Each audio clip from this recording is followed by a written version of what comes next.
एक बार की बात है, माँ कौशल्या जी को सोते में अपने महल की छत पर किसी के चलने की आहट सुनाई दी। नींद खुल गई। पूछा, कौन है? मालूम पड़ा श्रितकीर्ति जी, जो सबसे छोटी बहू शत्रुघ्न की पत्नी है। माता कौशल्या जी ने उन्हें नीचे बुलाया। श्रितकीर्ति जी आई, चरणों में प्रणाम कर खड़ी रह गई। माता कौशल्या जी ने पूछा, श्रुति, इतनी रात को अकेली छत पर क्या कर रही हो बेटी? क्या नींद नहीं आ रही? शत्रुघ्न कहाँ है? श्रितकीर्ति की आंखें भर आई, मां की छाती से चिपटी, गोद में सिमट गई। बोली, मां, उन्हें तो देखे हुए 13 वर्ष हो गए। उफ! कौशल्या जी का हृदय कांप कर झटपटा गया। तुरंत आवाज लगाई, सेवक दौड़े आए। आधी रात की पालकी तैयार हुई। आज शत्रुघ्न जी की खोज होगी। मां चली। आपको मालूम है शत्रुघ्न जी कहां मिले? अयोध्या जी के जिस दरवाजे के बाहर भरत जी नंदीग्राम में तपस्वी होकर रहते हैं, उसी दरवाजे के भीतर एक पत्थर की शिला है। उसी शिला पर अपनी बांह का तकिया बनाकर लेटे मिले। मां सिराहने बैठ गई। बालों में हाथ फिराया तो शत्रुघ्न जी ने आंखें खोली। मां उठे, चरणों में गिरे। मां, आपने क्यों कष्ट किया? मुझे बुलवा लिया होता।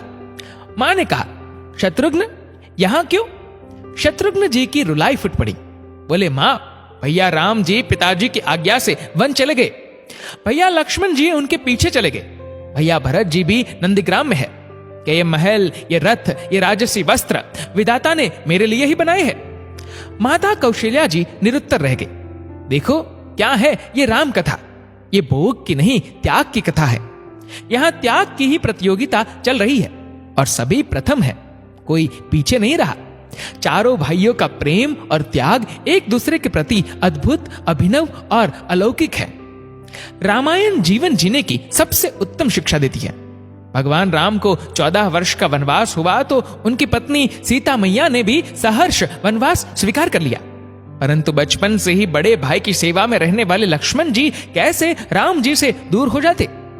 माता सुमित्रा से तो उन्होंने आज्ञा ले ली थी वन जाने की, परंतु जब पत्नी उर्मिला के कक्ष की ओर बढ़ रहे थे तो सोच रहे थे कि मां ने तो आज्ञा दे दी, परंतु उर्मिला को कैसे समझाऊंगा, क्या बोलूंगा उसे? यही सोच विचार करके लक्ष्मण जी जैसे ही अपने कक्ष में पहुंचे तो देखा कि उर्मिला जी आरती का थाल लेके खड़ी थी और बोली, आप मेरी चिंता छोड़ प्रभु श्री राम की सेवा में वन को जाओ। मैं आपको नहीं रोकूंगी। मेरे कारण आपकी सेवा में कोई बाधा ना आए, इसलिए साथ जाने की जिद भी नहीं करूंगी। लक्ष्मण जी को कहने में संकोच हो रहा था, परंतु उनके कुछ कहने से पहले ही उर्मिला जी ने उन्हें संकोच से बाहर निकाल दिया।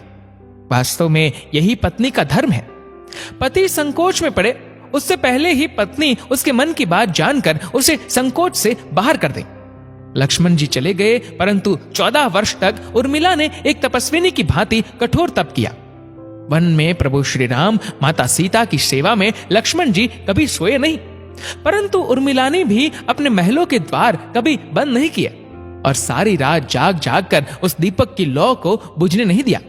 मेघनाद से युद्ध करते हुए जब लक्ष्मण जी को शक्ति लग जाती है और हनुमान जी उनके लिए संजीवनी का पर्वत लेके लौट रहे होते, तो बीच में जब हनुमान जी अयोध्या के ऊपर से गुजर रहे थे तो भरत जी उन्हें राक्षस समझकर बाण मारते हैं और हनुमान जी गिर जाते हैं। तब हनुमान जी सारा वृतांत सुनाते हैं कि सीता जी को रावण हर ले गया, लक्ष्मण जी युद्ध में मूर्छित हो गए हैं।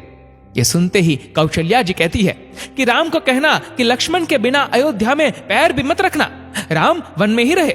माता सुमित्रा कहती है कि राम से कहना कि कोई बात नहीं, अभी शत्रुघ्न है, मैं उसे भेज दूंगी। मेरे दोनों पुत्र राम सेवा के लिए ही तो जन्मे हैं। माताओं का प्रेम देखकर हनुमान जी की आंखों से अश्रुधारा बह रही थी, परंतु जब उन्होंने उर्मिला जी को देखा तो सोचने लगे कि ये क्यों एकदम शांत और प्रसन्न खड़ी है, क्या इन्हें अपने पति के प्राणों की कोई चिंता नहीं? हनुमान जी पूछते हैं, देवी आपकी प्रसन्नता का कारण क्या है? आपके पति के प्राण संकट में है, सूर्य उदित होते ही सूर्य कुल का दीपक बुझ जाएगा। उर्मिला जी का उत्तर सुनकर तीनों लोगों का कोई भी प्राणी उनकी वंदना किए बिना नहीं रह पाएगा। उर्मिला बोली, मेरा दीपक संकट में नहीं है, वो बुझ ही नहीं सकता। रही सूर्योदय की बात, तो आप चाहे तो कुछ दिन अयोध्या में विश्राम कर लीजिए, क्योंकि आपके वहां पहुंचे बिना सूर्य उदित हो ही नहीं सकता। आपने कहा कि प्रभु श्री राम मेरे पति को अपनी गोद में लेकर बैठे हैं। जो योगेश्वर प्रभु श्री राम की गोदी में लेटा हो, काल उसे छू भी नहीं सकता। ये तो वो दोनों लीला कर रहे हैं। मेरे पति जब से वन गए हैं तब से सोए नहीं है। उन्होंने न सोने का प्रण लिया था, इसलिए वे थोड़ी देर विश्राम कर रहे हैं। और जब भगवान की गोद मिल गई तो थोड़ा विश्राम ज्यादा हो गया, वे उठ जाएंगे। और शक्ति मेरे पति को लगी ही नहीं, शक्ति तो प्रभु श्री राम जी को लगी है।